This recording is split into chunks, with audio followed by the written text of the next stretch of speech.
Welcome back, Chappelle. Welcome back to it. Welcome back to your flipped classroom and our continuing discussion of the onset of World War I, right? Now, we just went over in class talking about those main causes of World War I, right? That militarism, imperialism, nationalism. But we left off in class talking about that all-important A1, right? And, of course, this is a very brand new flip for the class of 2026 and all that fun stuff. For those of y'all who are always like, I don't like it when you use the old ones, right? Darcy Garvey calling you out. Biggest thing about it, though, going into it, this one's going to be all for y'all, all right? So we're going to get after it a little bit, and we are going to be moving pretty fast so we don't take up too much time on a Sunday, you know what I mean, going into your next day of class. Now, I'm sorry for posting this thing late, but I had to chaperone junior prom last night and stuff like that. All that kind of stuff got a little bit in the way. But we're going to get it up there early enough so you actually have plenty of time to get this done. But let's jump right back into it, right? So most of you know what an alliance is, right? An alliance is like a formal agreement or an informal agreement between two parties for mutual benefit, right? So the thing about it, though, is these military alliances all started with Otto von Bismarck, right? We begin this entire story with the discussion about Otto von Bismarck, right? And Otto von Bismarck being that guy that showed up and unified all the Prussian states together and created what you now know of as Germany, is going to then try to pull a double whammy right here and try to figure out a way to make sure that they don't get attacked by that all-important rival. France, right? France, not a big fan of Germany right now following the fallout of the Franco-Prussian War. So Bismarck, what he's going to decide to do is he's going to create himself an alliance known as the Alliance of Three Emperors, right? And the Alliance of Three Emperors was made up of Germany, which was an empire at the time and had Kaiser Wilhelm, right? Austria, which was an empire at the time and had Emperor Franz Joseph, right? And Russia, which was an empire at the time and is going to have Emperor Alexander it's one of them. It's, I think it's Alexander the Third, maybe, or Nicholas the First. It's one of those two guys, right? And actually later on is going to have Nicholas the Second, another emperor that's going to come along as well. But the big thing about it, though, is when we're looking at this, Russia was also an empire, right? These three empires came together, and the thing about it, though, is it is not going to be very stable. Now, Bismarck used it to try and create a geographical advantage over France early on, but it's going to fall apart, mostly due to the fact that Russia and Austria couldn't get along, right? And the reason why is going to be something very, very important a little bit later on in this flip. Has to do with these people known as Slavic people, right? There is a trend and a nationalist trend that's on the rise during the late 1800s known as Pan-Slavism. We'll talk about that a little bit later on, though. But Slavic people, which are actually a different type of European, right? They're mostly Eastern European that use the Cyrillic alphabet. They're mostly Eastern Orthodox by faith, right?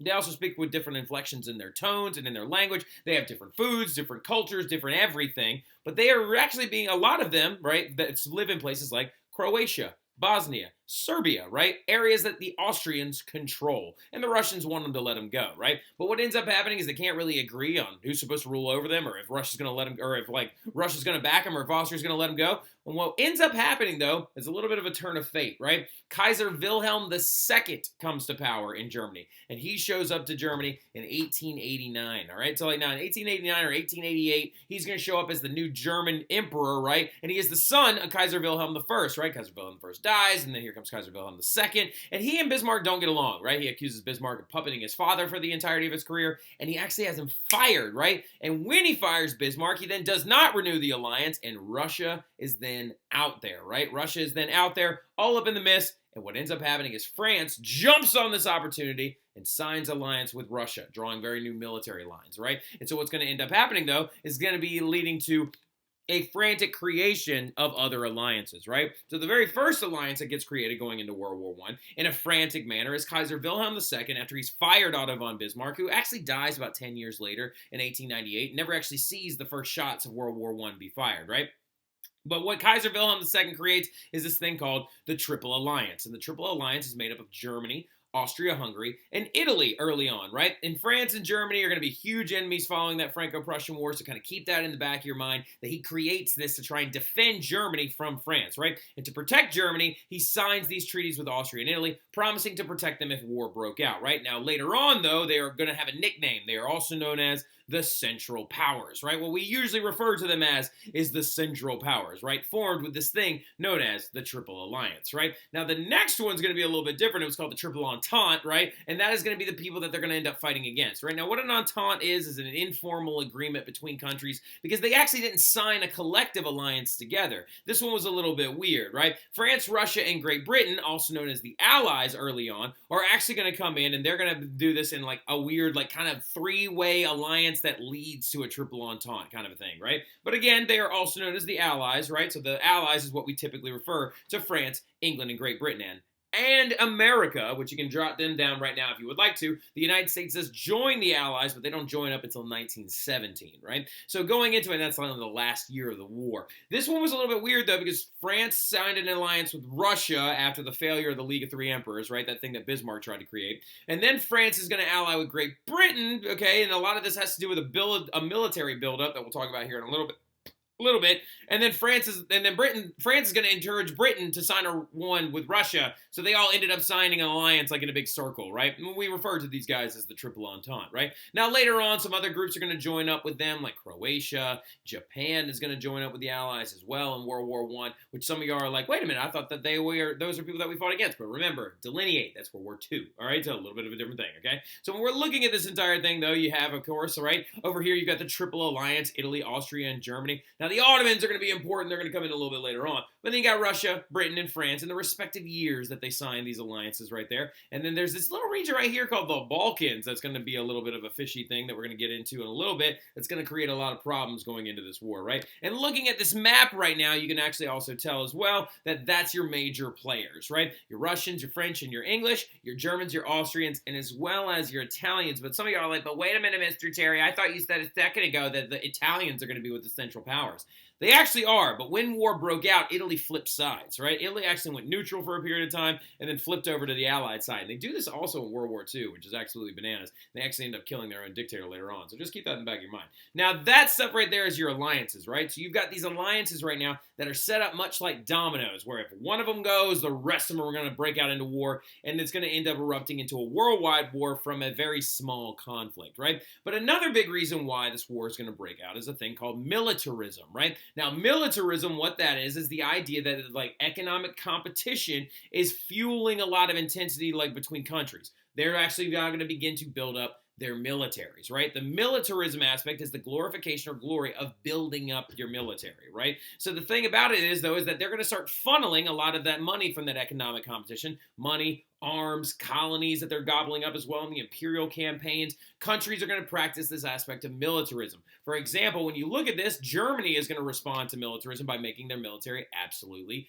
ginormous. They're going to make this thing huge, right? Huge. And they make their military as big as they possibly can, right? But the thing about it, though, is in response to this, Britain's going to do the same thing. France is going to do the same thing. And when you have giant militaries and nothing to do with them, eventually that means that we're just tightening the tension between these countries that could lead to further all-out war later on. But militarism or dumping money into your military is going to lead to the cause of World War I as well. Now, the interesting connection, though, between militarism and the growth of militarism during the late 1800s going into the 1900s is its deep, deep connection to this thing called the Second Industrial Revolution, right? Now, we've talked about the First Industrial Revolution. That was the one that had James Watt's steam engine, the creation of textiles, right? That, of course, like the spinning jenny and all that fun stuff.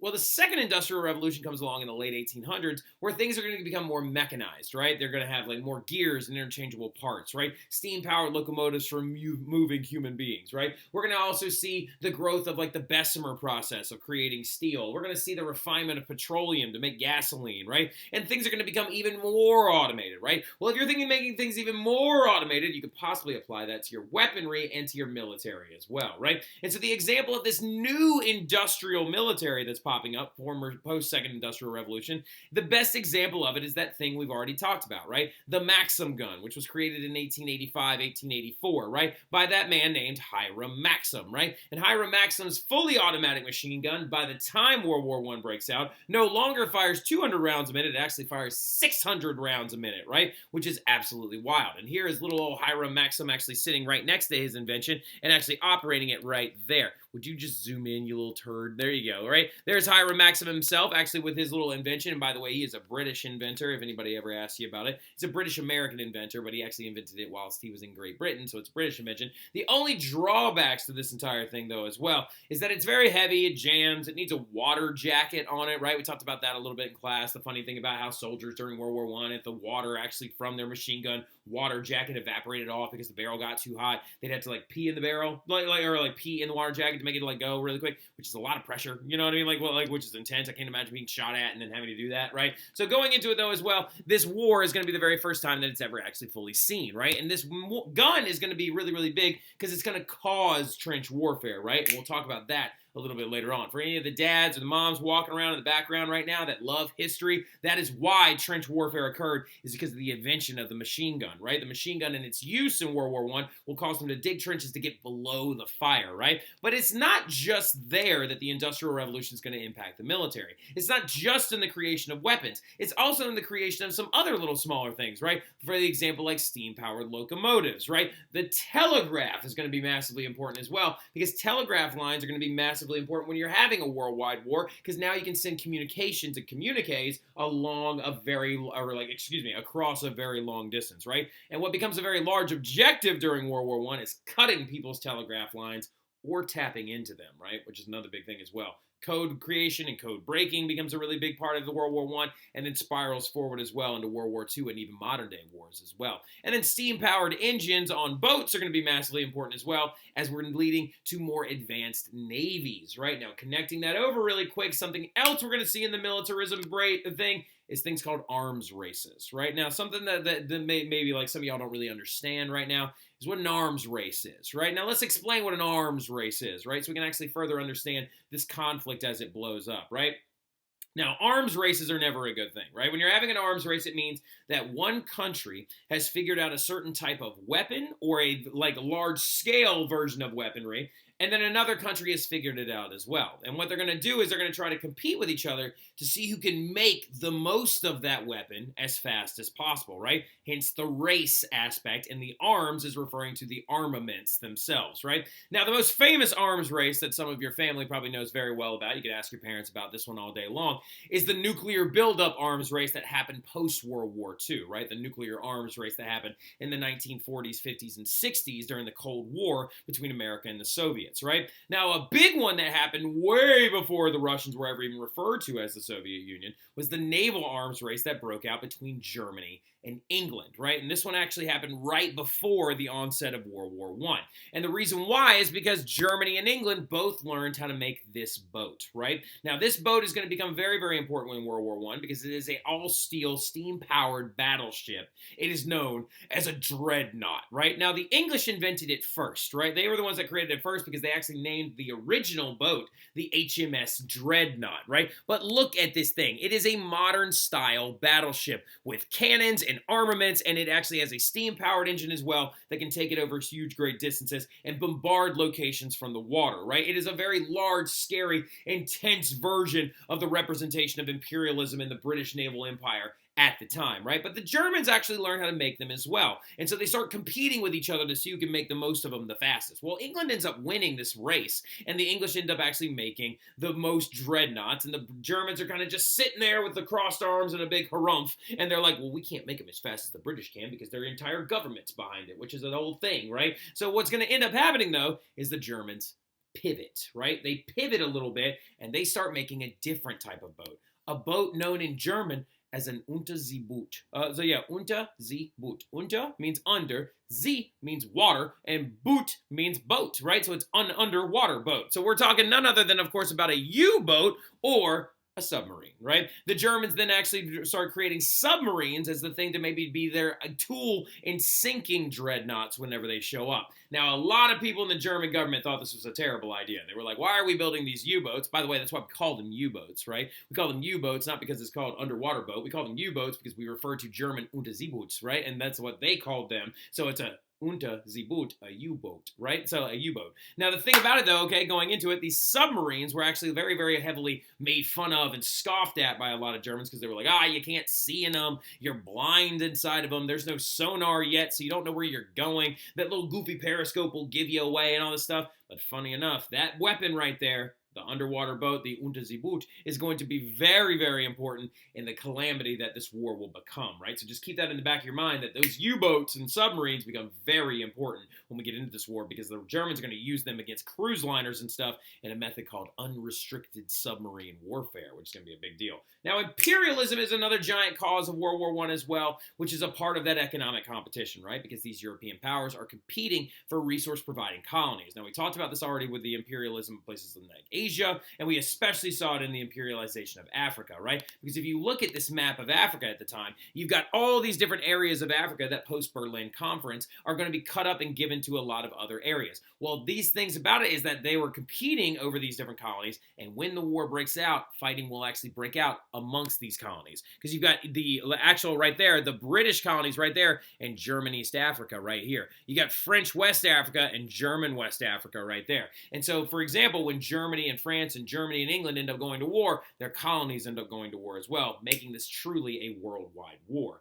Now, another huge thing about this as well is nationalism, right? And that's our last huge cause of World War I, because nationalism is going to fuel countries to want to be the best and strongest, right? And this intense pride in your country is going to lead you to wanting to demonstrate your abilities, your prosperity, and your betterness over your enemy countries and your old school rivals, right? So your Germans are going to be like, our German pride shows that we should actually go out there and destroy the French, right? Like, of course, that's going to be actually like a thing that's bubbling up under the surface. Now, don't write this, but for example, the outbreak of war was greeted by cheering crowds of in Berlin and Vienna and Paris, right? As a writer named A.P.J. Taylor wrote, okay? So the thing about it when we're looking at this is there are famous writers from this time period who actually really defined the nationalism of the era, because they were like, look, when this war broke out, there were crowds cheering for it in the streets of Berlin, which is in Germany, and Vienna, which is in Austria, and Paris in France, right? A.P.J. Taylor also wrote that the people of Europe leapt willingly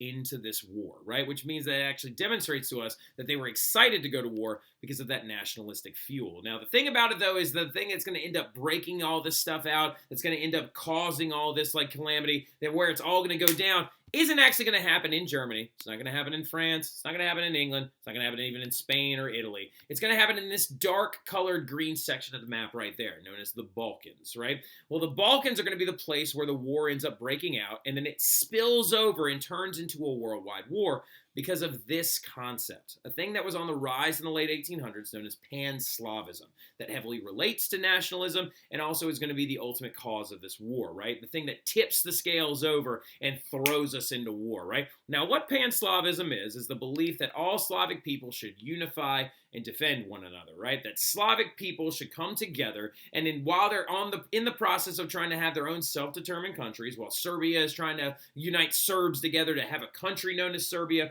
while Bosnians are doing the same, while Croatians are doing the same, while Bulgarians and not Romanians, they're not Slavic, don't tell them they are, they get very upset, and like all these other things, they should be allowed to do that, right? And that they should support one another in this mission, right? You've seen Pan-Slavism before in history when you talk about Yugoslavia, or the former Yugoslavia, which was actually a Slavic country that actually was combined together post-World War I and also going into World War II. Now, the thing about it, though, is that many South Slavic nations, though, at the time, were actually controlled by two large empires, right? See, these are who they're fighting against, right? These Slavic nations of Serbia, Bosnia, Croatia, Albania, like other areas like that, they're actually under the control of two large empires, right? So they're not able to have countries of their own because they're being suppressed, right? And those two large empires are Austria-Hungary, which was up here, and the Ottomans, which is down here in red, right? So there's some really important lands that we'll talk about a little bit later on in this general region that you know of in the modern era as Serbia and Bosnia that were controlled by these other different empires, and they wanted this control to end. And they supported each other in this movement of Pan-Slavism, and they have a big brother in the background that loves them and wants them to have this, and it's the Russians, right? Remember what we talked about at the beginning of this flip. The reason why the alliance, the League of Three Emperors, broke down is because the Russians and the Austrians couldn't agree on what to do with this area of the world, the Balkans, right? The Russians said, let them go and let them be their own countries, right? And the Austrians said, no, we own that land, it's ours, right? Well, what these tensions are going to lead to pre-World War I is these things called the Balkan Wars, right? From 1912 to 1913, this is going to fuel tension even further in South Slavic states, encouraged by nationalism because the Ottoman Empire is slowly dying. dying, right? The Ottoman Empire, which is not modernized, has not fully industrialized, and is also not just like the military powerhouse that it once was anymore, is beginning to lose small engagements against Balkan nations, and they're starting to lose a lot of power, right? And the thing about it, though, is as these Balkan wars progress forward, it's leaving new countries out there in the open, like Serbia and Bulgaria, right? Now, what's going to end up happening, though, is that these nations are going to continue that pan-Slavic idea, though, and they're going to support some of these other people, like the Bosnians, for example, right? The Bosnians were still under the control of the Austro-Hungarian Empire, and the Serbians, now following the First Balkan War and the weakening of the Ottoman Empire, are going to believe that those Bosnians should be free just like they are. And it's going to lead to a dramatic amount of tension that is known by a very famous metaphor in history known as the powder keg, right? Now, a powder keg, and what we're referring to when we talk about a powder keg, is basically a giant barrel full of gunpowder, right? And giant barrels full of gunpowder are very unstable, right? And if you push them, hit them, or get a spark anywhere close to them, they will not just fuse off and burn out, they will explode, right? And the Balkan states are becoming known as the powder keg because it was ready to explode from anger and nationalistic tensions, right? Because those Slavic countries want their brethren in other Slavic countries to be free just like they are, right? And so the powder keg image is used to explain that really tense vibe going in to World War I. But we'll talk about that stuff a little bit later on when I see y'all in class, all right? Y'all have a good one.